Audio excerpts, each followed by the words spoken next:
He was once the face of violence in early MMA, a walking weapon who broke bones, stole the spotlight, and became the first crossover icon from the octagon to the mainstream. Ken Shamrock wasn't just the world's most dangerous man. He was MMA before the UFC was even cool. He headlined UFC 1, tore through Pancrase in Japan, and even stepped into the scripted madness of WWE, only to return to the cage again and again, long after his prime. But today, at 61 years old, Ken lives a life most fans wouldn't recognize. His body is broken, his fortune faded, and his legacy quietly neglected. Behind the legacy of brutality is a man facing loneliness, health decline, and a world that's moved on without him. This is the tragic lifestyle of Ken Shamrock. Before he was ever called the world's most dangerous man, Ken Shamrock was just a forgotten kid, bouncing between homes, street corners, and shattered opportunities. Born Kenneth Wayne Kilpatrick in Macon, Georgia, his earliest years were defined by chaos. His father abandoned the family,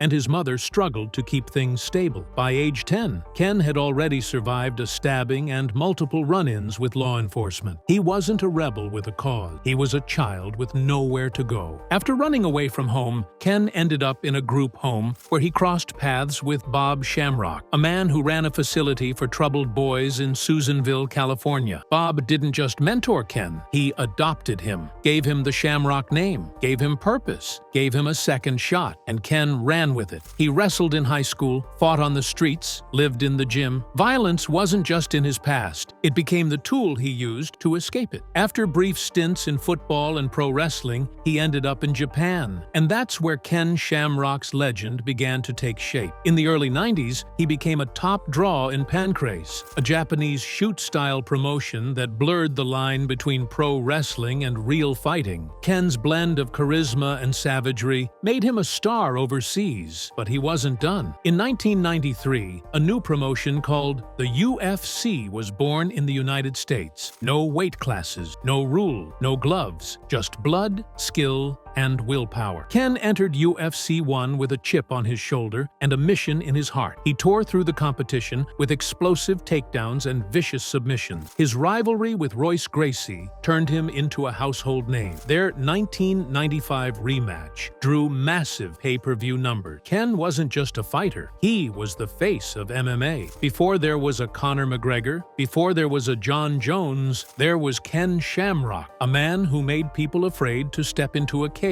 But what goes up must come down. And for Ken, the higher he climbed, the harder the eventual crash would hit. The violence that made Ken Shamrock a superstar also broke his body beyond recognition. Every suplex, every takedown, every brutal toe-to-toe brawl chipped away at him. And long after the cameras stopped rolling, Ken was still carrying those injuries in silence. By the late 2000s, his body had already become a roadmap of surgeries and scar tissue, reconstructed knees, fused vertebrae, torn ligaments. Shamrock wasn't just fighting opponents, he was fighting his own anatomy. Whispers from within the fight community began to swirl. Ken's inner circle knew he was living in near-constant pain. Some said he was dependent on painkillers to get through the day, even when the cameras weren't on. Others claimed he needed shots just to be able to walk out to the cage for late career fights, and you could see it on his face. The stiffness, the wear, the subtle winces. The man who once pounded his chest and screamed into the void was now moving like a shattered machine still trying to roar. Even after losing several fights in devastating fashion, being knocked out by Tito Ortiz multiple times, or suffering embarrassing defeats in regional promotions, Ken kept returning to the cage. Why? Money, pride, addiction to the spotlight, maybe all of the above. But the results were the same. Another injury, another check, another piece of his legacy chipped away. It wasn't just his body that was failing. Critics started questioning why any promotion would book a man so clearly beyond his prime. Athletic commissions hesitated. Fans, once rabid for Shamrock's return, began posting, "Please retire," under every fight announcement. The same fans who once chanted his name now pitied him. But to understand why Ken couldn't stop fighting, you had to understand what it meant to him. Fighting wasn't just a job, it was identity. It was survival. He had no college degree, no backup plan. He had fists, pain tolerance, and a name that still meant something in fading light. Even as the checks got smaller and the bruises got deeper, Ken Shamrock couldn't let go. And so, the man who once walked into the cage as a lion was now limping out of it like a ghost, chasing something he'd never catch again. While the UFC made Ken famous among fight fans, it was WWE that introduced him to the world. When Shamrock stepped into the squared circle in 1997, he brought real legitimacy. Audiences didn't just believe he was dangerous, they knew it. He'd been in real fights, bled real blood, and snapped real bones. And suddenly, he was facing off with The Rock, Stone Cold Steve Austin, and The Undertaker during wrestling's most explosive era. He became the Intercontinental Champion, won King of the Ring, headlined pay-per-views, and his intensity made him a standout. No gimmick was needed. Ken was the gimmick. The wide eyes, the red face, the unhinged rage. Fans loved it. Vince McMahon saw dollar signs, but just as quickly as he arrived, Ken left. By 1999, with WWE reaching mainstream heights, Shamrock walked away from wrestling and back into the cage. To this day, fans ask, why? Why leave right as WWE entered its golden age? Why not stay, protect your body, and rake in millions on a part-time schedule? Ken's own interviews have hinted at regret. He believed he had more to prove in MMA. He wanted to finish what he started. But what he walked into wasn't the UFC of 1993. It was a new, younger, more dangerous fight world. Fighters were faster, promotions were more ruthless, and the paychecks? Nowhere near what WWE could have offered him. Shamrock has admitted in later years that financially, the WWE exit might have been the wrong move. As guys like Brock Lesnar and Batista went on to build empires through wrestling and Hollywood, Ken was fighting in casinos, local arenas, and overseas events for a fraction of the pay. Some nights, he walked away with more injuries than cash. It wasn't just about money, it was about legacy, and Ken believed his would be forged in blood, not scripts. But in chasing respect, he lost the comfort, the longevity, the cultural relevance. In 2025, people still talk about The Rock's wrestling promos and Stone Cold's stunners, but Ken Shamrock's WWE career? Barely a footnote. And for a man who once towered over both the cage and the ring, that might be the most painful loss of all. While Ken Shamrock was known for his fists in the ring, behind closed doors, some of his most painful battles were fought at the dinner table, especially with his adopted brother, Frank Shamrock. To fans, they were MMA royalty, two brothers forged by the same father, Bob Shamrock, who ran a boys' home for troubled youth. But what began as a bond formed in survival eventually cracked into bitterness, silence, and betrayal. Frank was taken in by Bob Shamrock just like Ken. But Frank's journey into MMA wasn't one of rivalry at first. It was one of inspiration. He looked up to Ken, followed him into Pancrase, followed him into the UFC, and for a while, they shared the same dream. But their relationship was never truly warm. Frank has said in interviews that Ken bullied him growing up, calling him weak, putting him through fights he didn't ask for. Ken, on the other hand, often dismissed Frank's complaints as exaggerations. Tough love, misunderstood. But things exploded publicly in the early 2000s when Frank began taking open shots at Ken's legacy. He accused his brother of being selfish, of trying to control him, of refusing to train him or guide him during his rise. Ken fired back, calling Frank a traitor, a liar, someone who turned his back on the family that raised him. And then the war spilled into interviews, documentaries, and media appearances. Fans expected a legendary Shamrock versus Shamrock bout to settle things, but it never happened. Not because they didn't want it, but because, deep down, they couldn't speak to each other, let alone fight. In one heartbreaking interview, Frank said, "Ken hasn't returned my calls in 10 years. I don't even know if I'd recognize his voice." At Bob Shamrock's funeral in 2010, the tension reached its peak. Frank claimed he wasn't allowed to attend. Ken claimed Frank never made the effort. The two men stood on opposite ends of their father's memory, both hurting,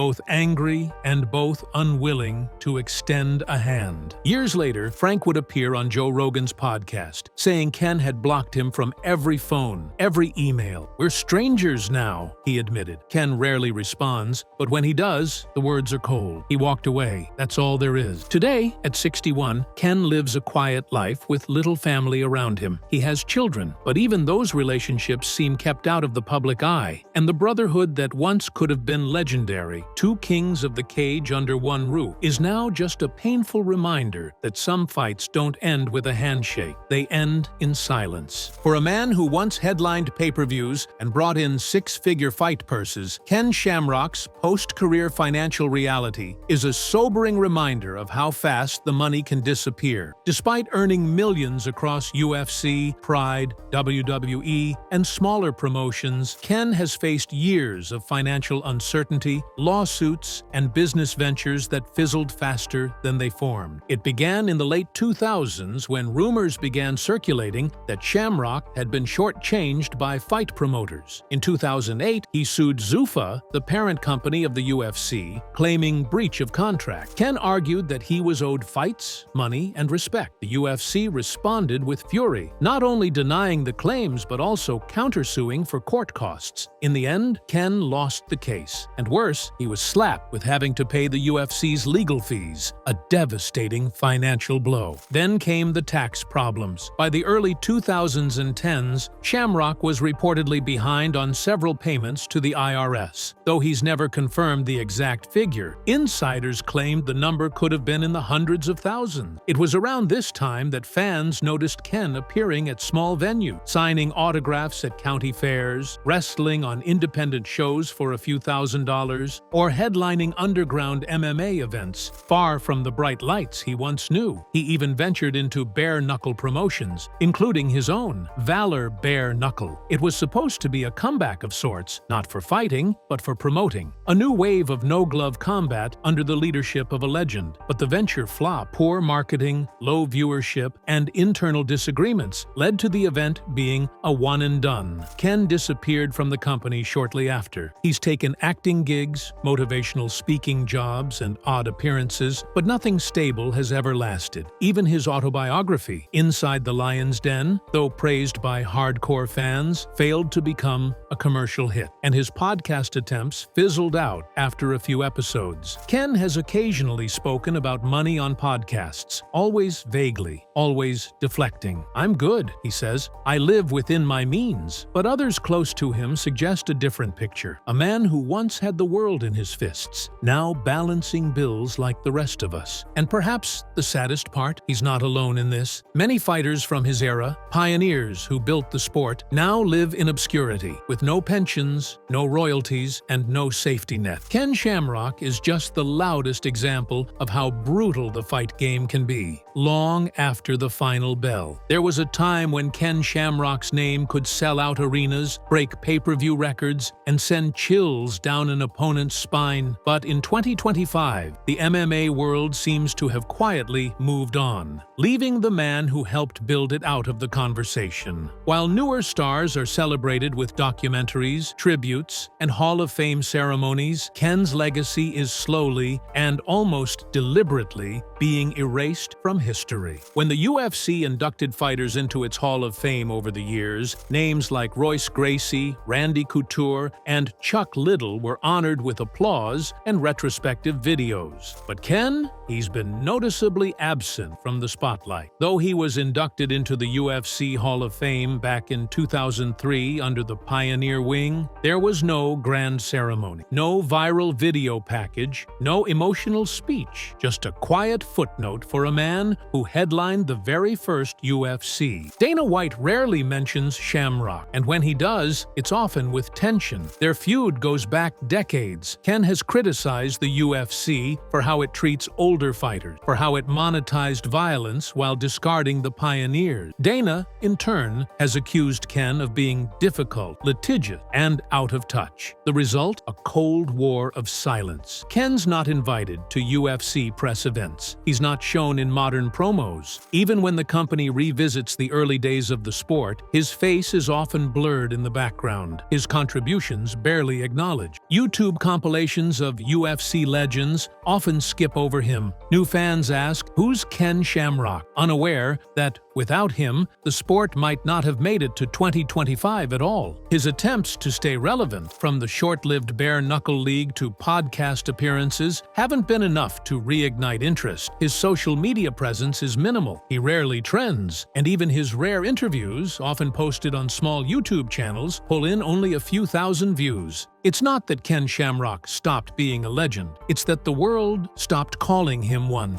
And as he sits in his modest home at 61, far from the roars of arenas he once ruled, that silence must be louder than any crowd. Behind Ken Shamrock's determined stare and aging muscle mass lies a quieter enemy, one far more brutal than any opponent he ever faced in the cage: the irreversible wear of time, trauma, and chronic injury. At 61 years old, Ken no longer trains the way he once did. Gone are the days of early morning sparring, endless road work, and adrenaline-fueled weight cuts. What remains is a body held together by steel plates, surgical screws, and pure willpower. In recent years, fans and reporters alike have noticed the changes. In interviews, Ken's voice sometimes trembles, not with emotion, but with uncertainty. Words are occasionally lost mid-thought. He'll pause, reframe, struggle to articulate what once flowed like a fight plan. It's subtle, but for those who've followed him for decades, it's a haunting sign. Behind those long silences may be the early signs of something worse: CTE, chronic traumatic encephalopathy, the condition that has devastated so many in the combat sports world. Though never officially diagnosed, Ken has hinted at its symptoms. In one podcast, he admitted, "There's gaps. Sometimes I forget entire weeks, names, faces. You start to wonder, how much did I give to this sport?" That kind of confession isn't uncommon among MMA veterans. But for Ken, who made a name as a warrior immune to pain, admitting weakness is a foreign language. Physically, the damage is more visible. He moves stiffly, his gait is labored, his shoulders slump slightly. Public appearances show a man still proud, but clearly suffering. The once ripped physique is softened by age, but beneath it are surgeries upon surgeries. Reconstructed ACLs, hip issues, torn rotator cuffs. Even his hands, once weapons of destruction, are now visibly swollen and deformed, reminders of every punch ever thrown and taken. Ken has never made excuses. In fact, he's downplayed the toll. "You fight, you get hurt. That's the deal," he once said. But those close to him, including former teammates, have expressed concerns. "Ken's a machine, but even machines break down," said one former cornerman. "He needs to stop pushing himself like he's 30. He's not. He's also battled depression, another specter often seen in fighters long after the applause fades. While never openly admitting to deep mental health struggles, there's a clear shift in tone from his younger days. In older clips, Ken spoke about conquering the world. In newer ones, he talks about peace, about being forgotten, and about letting go of the past. But perhaps the hardest pill to swallow is this: Ken Shamrock, the lion of early MMA, is slowly becoming just another cautionary tale, a legend who sacrificed his mind and body for a sport that has since left him behind and never looked back. For a fighter like Ken Shamrock, relevance wasn't just a perk, it was a drug. It filled arenas, paid the bills, and made the pain worth it. And as that spotlight dimmed, Ken did what many legends do. He tried to chase it back, but the chase hasn't been kind. One of his most publicized attempts was the creation of Valor Bare-Knuckle in 2019. He promised brutal authenticity, old-school showdowns, and a platform for fighters who still had something left to prove. The concept was solid. The promotion, not so much. The inaugural event debuted with low viewership numbers, subpar production quality, and confusion around fighter safety. Despite Ken's best efforts, it never took off. The hype faded within months, and Valor Bare-Knuckle was dead before it ever truly began. Ken quietly distanced himself from the brand, and the MMA world barely noticed. Desperate to stay in the conversation, Ken turned to professional wrestling once more. In 2020, he returned to Impact Wrestling, nearly 2 decades since his WWE day. The return was promoted as a legend coming home, but the matches told a different story. His movement was stilted, his timing was off. He tried his best, pulling off impressive physicality for a man in his late 50s, but the wear and tear was evident. Fans applauded out of nostalgia more than excitement. One reviewer even wrote, "Ken Ken looked like a warrior, trapped in a body that betrayed him. He also experimented with a podcast called World's Most Dangerous Podcast. While the name carried brand recognition, the show struggled to find an audience. Topics ranged from fight breakdowns to motivational insights, but without the production value or reach of major platforms, it never found traction. After a short run, the uploads stopped altogether. Then came the influencer circuit, appearing on smaller YouTube channels, giving Zoom interviews to upstart MMA pages, and joining autograph signings at minor conventions. Photos would surface of Ken in folding chairs, surrounded by retro fight posters, giving a smile to every fan who still remembered him. But the look in his eyes often said something else. Not sadness, not shame, just fatigue. A man still pushing, still promoting, still hustling. For what? There was no major brand deal, no ESPN documentary, no Hall of Fame redemption arc. Ken Shamrock was doing it all himself, with no team, no big machine behind him, just grit and the hope that someone, somewhere, still cared. And the truth? Some still do. Hardcore fans rewatch his old fights. Comment threads light up with, "He deserves better." But that admiration doesn't translate to bookings, dollars, or legacy restoration. It's just whispers in the dark. Ken Shamrock keeps trying, but the world keeps scrolling. In the quiet aftermath of a life spent breaking men, Ken Shamrock now lives in near isolation. Not a hermit, not a recluse, but a man separated from the world that once roared his name. No major TV appearances, no biopic, no national recognition for what he helped build. He's alive, yes, but to most of the fight world, he's become invisible. His social media presence is minimal. His interviews are sporadic, and when he does speak, it's rarely about the future. It's about the past. A past filled with pain, glory, and what-ifs. What if he had stayed in WWE? What if the UFC had honored him the way they did others? What if he and Frank had reconciled? What if he had walked away before his body gave out? He owns a modest home, rarely posts photos of family, and avoids the glitz of red carpets or celebrity MMA events. Occasionally, someone will tag him in an old highlight clip, and occasionally, he'll respond. But more often than not, he stays silent, watching, remembering. He's spoken before about the feeling of being discarded. This sport, it uses you up, then it finds someone younger, faster, flashier, and that's it. You're done. It's a sobering reality that echoes in the lives of many early UFC fighters. They bled to make the sport what it is, but there's no retirement plan for gladiators. There's tragedy in his legacy, not because he failed, but because the world refuses to celebrate him. He was the crossover, the star, the man who brought legitimacy to MMA and pulled it into pop culture's spotlight. And now, at 61, he's a man with a legendary resume and nowhere to go. In the end, Ken Shamrock's story isn't just about broken bones or fame lost. It's about what happens when the fight is all you've ever known, and suddenly the fight is over, and no one tells you what to do next.